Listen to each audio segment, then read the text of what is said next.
A $98 polo shirt can cost less than $15 to make. The other $83 is not cotton. It is not stitching. It is not durability. It is a logo. Meanwhile, a $20 t-shirt from a company most men have never heard of can be cut from heavier, longer-lasting fabric than a designer version selling for 6 times the price. The tag does not measure quality. It measures marketing spend, retail overhead, and how many times a name has been photographed on someone famous. This video is not about buying less. It is about understanding what you're actually paying for when you hand over your money at checkout. Somewhere between the factory floor and the shelf, a garment picks up costs that have nothing to do with the fabric on your back, advertising campaigns, celebrity licensing deals, mall lease payments, private equity debt service, and a story designed to make you feel a certain way about yourself. None of that keeps you warm. None of it survives a wash cycle better. None of it resolves a shoe. By the end of this video, you will know which brands put your money into the garment and which brands convert your money into advertising, retail theatre, and a name other people recognize. You will also know how to tell the difference yourself without trusting a salesperson, a label, or a price tag. This is not a list of the cheapest clothes in America. It is a list of the brands where the price and the construction are still telling the same story. The first brand on this list is Uniqlo. Uniqlo is owned by Fast Retailing, a publicly traded Japanese company that still designs, develops, and controls production of its own core fabrics, rather than simply slapping a logo on whatever a contract factory produces that season.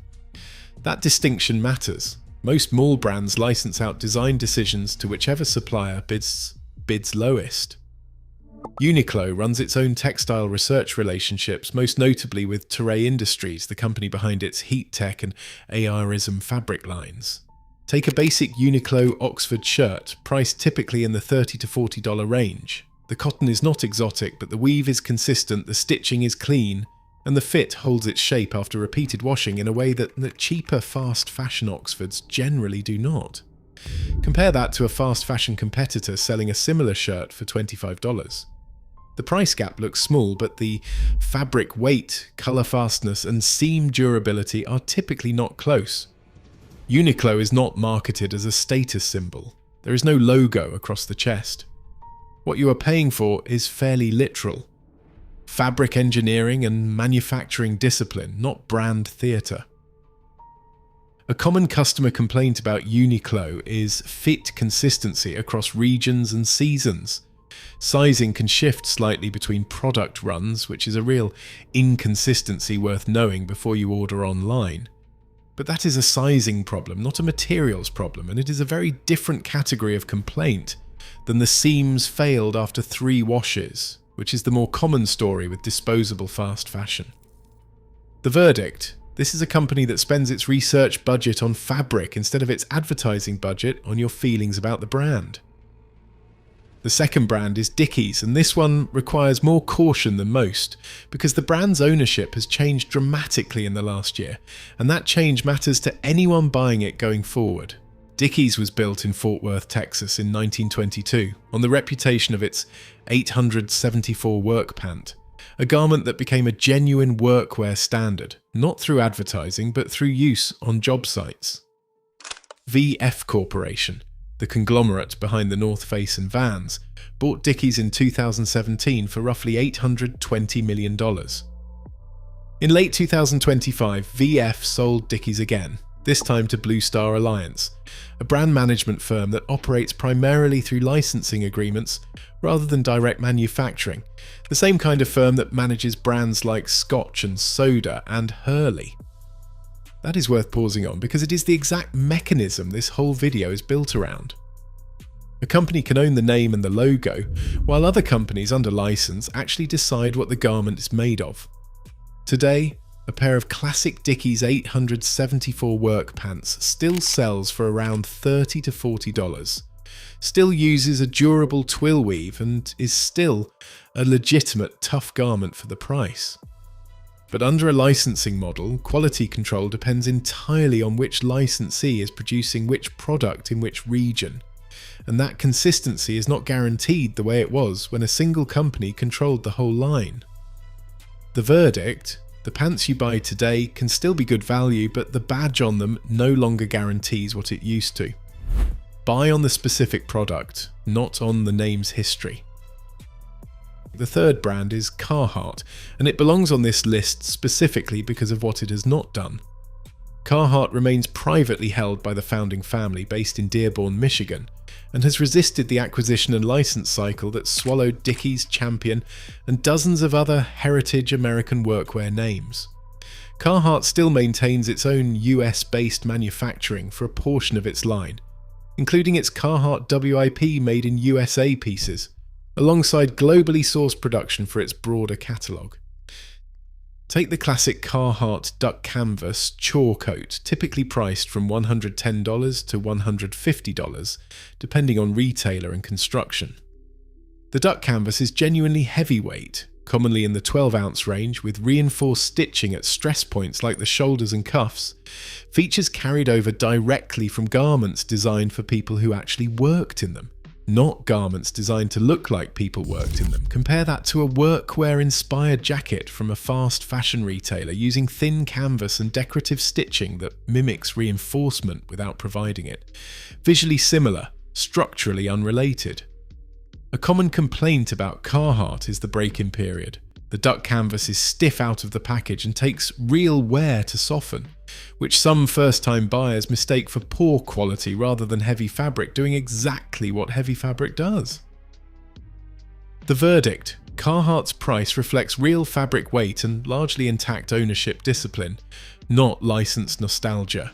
The fourth brand is L.L.Bean. L.L.Bean remains privately held, controlled by a trust connected to the founding family based in Freeport, Maine, where it still operates its own manufacturing facility for certain signature products, most notably its boat and tote canvas bags and portions of its bean boot line. The bean boot itself, typically priced around $130 for the classic version, uses a stitched rubber and leather construction method that has changed very little since the product's introduction, and it remains genuinely repairable, and L.L.Bean will resole and rebuild boots that customers send back, something almost no mall footwear brand offers. Compare that to a fashion boot at a similar price point with a cemented sole. Once that sole delaminates, the boot is generally finished and the customer is back at the register. A frequent complaint about L.L.Bean in recent years has been slower turnaround on its repair and return programs compared to decades past, a side effect of the same guarantee, becoming more popular as more customers learn about it. That is a logistics strain, not a construction failure. The verdict: L.L.Bean is not cheap because it cuts corners. It is moderately priced because its ownership structure does not need to extract short-term margin to satisfy a private equity timeline. The fifth brand is Costco's Kirkland Signature clothing line, and it belongs here because it is the purest example of what this entire video is about. Remove the logo and the price collapses along with it. Kirkland Signature is Costco's private label, meaning Costco contracts directly with manufacturers in several product categories, the same factories that produce garments for recognizable premium brands, and sells the resulting product without a brand recognition markup layered on top. A Kirkland Signature men's polo, typically priced under $15, is commonly constructed from a heavier peak cotton than mall polos selling for 6 to 8 times the price. There is no advertising budget baked into that shirt, there is no celebrity campaign, there is no department store rent factored into the markup because Costco's entire retail model is built around low per unit margin at high volume. The trade-off, and it is a real one, is selection. Kirkland Signature does not offer the styling range, the seasonal variety, or the fit options of a dedicated apparel brand, because that is not the business Costco is in. You are trading choice for value, not getting both for free. The verdict: this is what a garment costs when nobody is trying to sell you a feeling. The sixth brand is Duluth Trading Company. Duluth is publicly traded, but its core identity has stayed close to its origin. Workwear engineered around specific functional complaints, chafing, tearing, gear that doesn't fit a working body rather than seasonal fashion trends. Its fire hose work pants, typically priced around $70 to $90, use a heavy-duty canvas originally developed for firefighting equipment, reinforced at the knees and seat, the exact zones where cheaper canvas pants fail first. Compare that to a similarly priced heritage-style pant from a department store brand using standard weight cotton twill with no reinforcement. Both can look almost identical hanging on a rack, but one is built to survive the stress it is marketed for, and one is built to survive a fitting room. A common customer complaint about Duluth's is price creep on newer product lines that lean more toward casual, fashion-adjacent workwear rather than its harder core functional roots, a signal worth watching, since it is exactly the kind of drift that eventually separates a brand's marketing from its manufacturing. The verdict, for now, Duluth's price is closer to its function than its fashion, which is the opposite of how most mall workwear is priced today. The seventh brand is Muji. Muji is owned by Ryohin Keikaku, a Japanese company whose entire design philosophy is built around removing branding rather than amplifying it, and there is no visible logo on Muji garments at all. A Muji cotton crewneck sweater, typically priced in the $30 to $50 range, uses straightforward, mid-weight cotton and simple construction with minimal ornamentation, which keeps both the manufacturing cost and the retail price down without cutting fabric weight to do it. Compare that to a logo-heavy sweater from a mall brand at a similar price point, where a meaningful share of the cost goes toward the embroidered branding and the marketing that made that branding recognizable in the first place.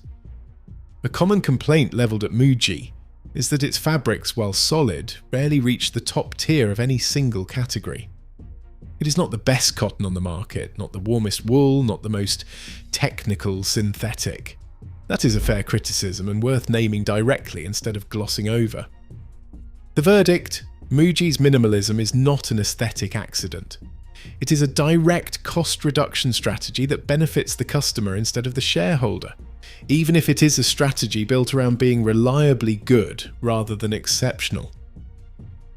The eighth brand is Land's End, and it is included here as the most current example of the exact mechanism this video keeps pointing to, because the shift happened only months ago.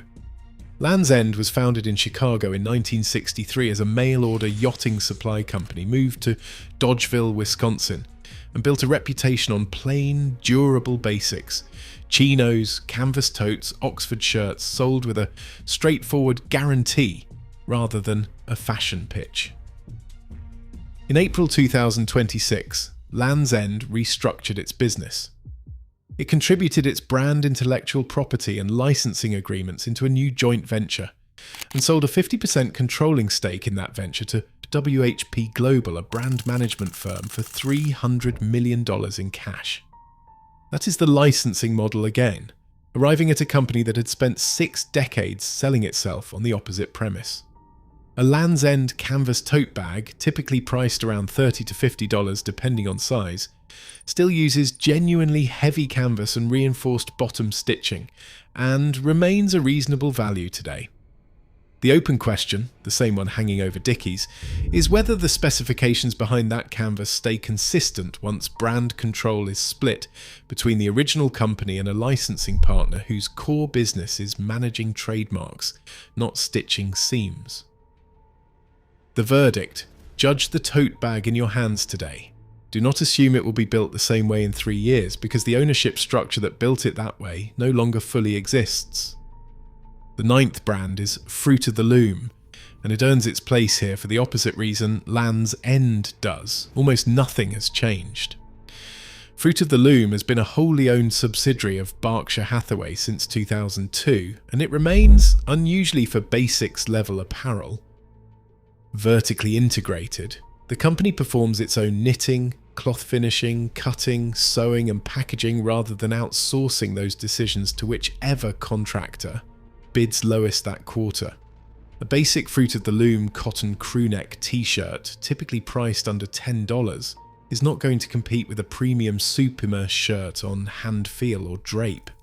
But for the category it competes in, plain mass-market basics, the company's control over its own manufacturing generally shows up as more consistent sizing, and more consistent fabric weight run to run than you get from brands that shuffle contractors every season to chase the lowest bid. The verdict: this is not an exciting brand, and it does not need to be. It is a rare example of a basics company where a long-term controlling owner has translated into operational stability rather than the short-term cost-cutting that usually follows a change of ownership. Before the 10th and final brand on this list, it is worth pausing to give you the tools to judge any of this yourself, because no list stays current forever. Ownership changes, licensing deals get signed. A brand that was excellent in 2023 can be a shell of itself by 2027 if the wrong holding company buys the name. So here is how you check a garment without needing this video or any other video to tell you what to think. Start with the fabric label test. Premium cotton printed on a hang tag means nothing on its own. It is marketing language, not a specification. What you actually want to see is a real fibre type and ideally a real fibre grade. Superma cotton or extra long staple cotton for shirting.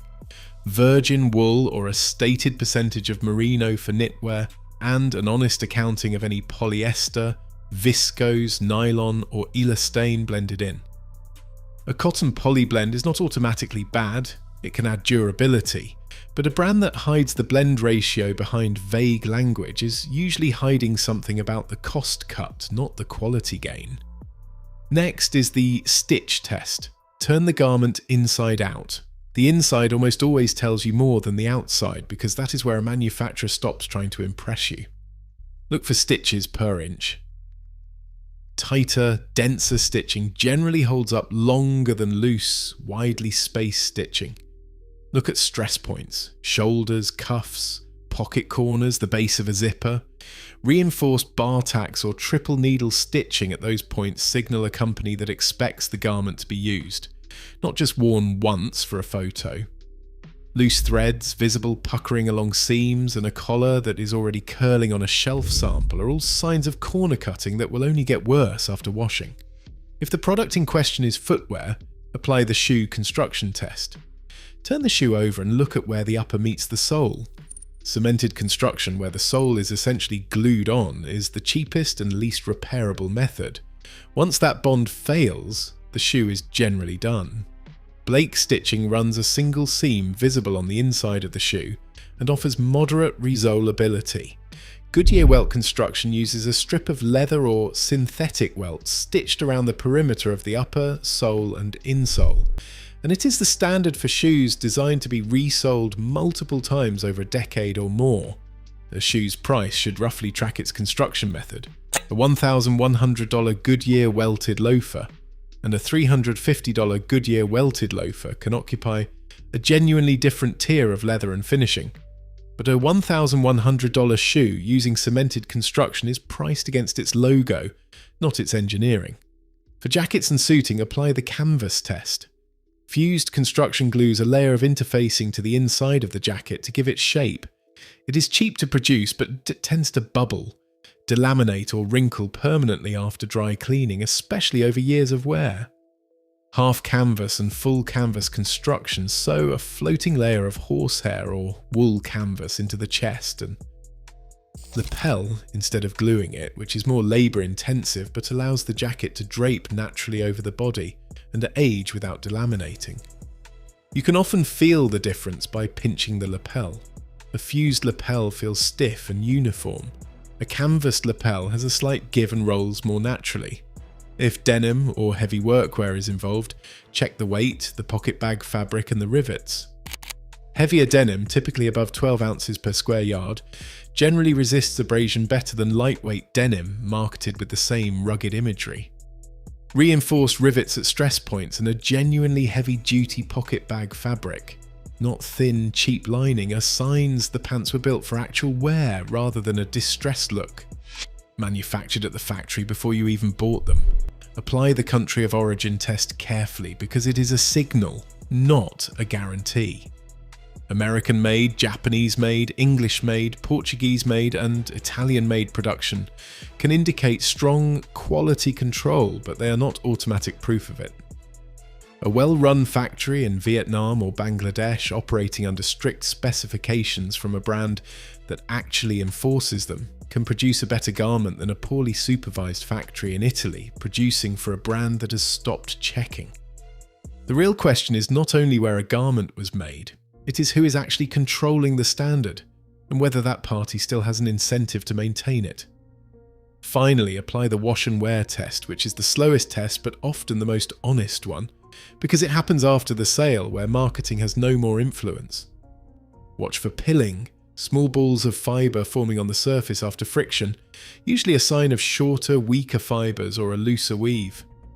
Watch the collar on knit shirts. Cheap ribbing loses its recoil after a handful of washes and starts to gape instead of sitting flat against the neck.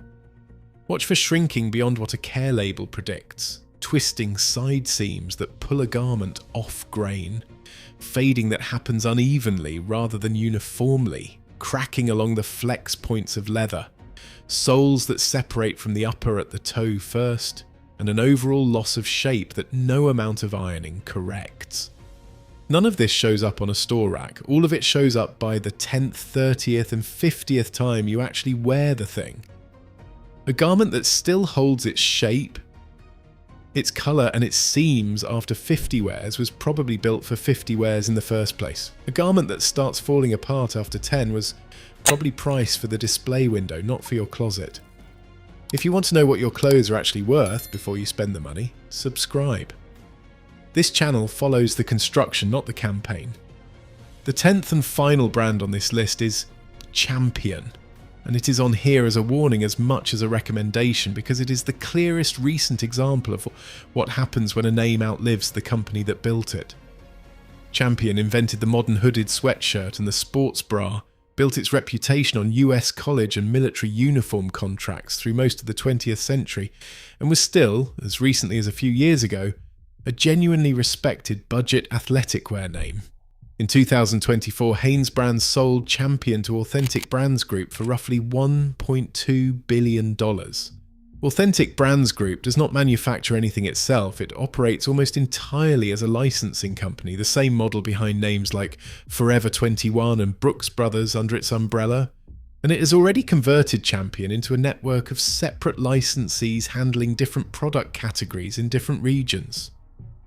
A classic Champion reverse weave crewneck, historically prized for its heavyweight loop-back cotton construction that resists the collar stretch and shrinkage typical of cheaper fleece, can still be found for around $50 to $60.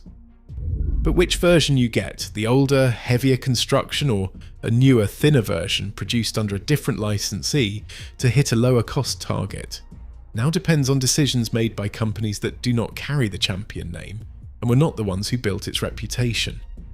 The verdict, the logo has not changed, the company standing behind it has changed twice in under 2 decades, and the customer has no way to see that shift on the label. Here is the pattern underneath all 10 of these brands, and it is the only thing worth remembering after this video ends. Bad value in menswear rarely comes from a company charging too much for good material. It comes from a company charging a stable price for a garment whose actual construction has quietly been renegotiated by someone other than the person who built the brand's reputation in the first place. Most brands on this list earned their spot for the same underlying reason. At some point in their history, and in most cases still today, the company controlling the name was also the company controlling the standard. Uniqlo controls its own textile relationships. Carhartt is still privately held by the family that founded it. L.L.Bean still repairs the boots it made itself. Costco's private label has no incentive layer between the factory and the price tag. Muji removed the branding cost instead of the fabric cost. Duluth built its pricing around function rather than image. Fruit of the Loom has stayed vertically integrated under one stable owner for over 2 decades. Even Dickies, Land's End and Champion, now under licensing ownership, can still deliver reasonable value on a specific product, but the burden has shifted onto you, the customer, to check the actual garment instead of trusting the name's history. That is the skill this video is actually trying to give you. not a permanent list of 10 good brands, because ownership structures change. Licensing deals get signed, and a brand that deserves your money this year may not deserve it in 3. 3 of the 10 brands on this list, Dickies, Land's End and Champion, changed hands or restructured within the last 18 months alone. That is not a coincidence unique to menswear. It is the general direction the apparel industry has been moving in for a decade. Fewer companies actually making the clothes, more companies simply managing the names printed on them, and an increasing distance between the brand you recognize and the factory floor where your money's real decisions get made. What does not change is the method. Check the fabric label instead of the marketing copy. Turn the garment inside out before you turn it over in your hands, admiring the outside. Ask who actually owns the standard behind the name, not just who owns the trademark. Let the construction, not the reputation, make the final decision. A brand's history is not worthless. It is often exactly why the brand became good in the first place. But history is not a warranty, and a name built by one company can be quietly operated by an entirely different one a decade later. Marketing is visible. Quality is hidden, usually one seam, one welt, or one ownership filing away from where anyone bothers to look. The label tells you what the brand wants you to believe. The construction tells you what you actually bought.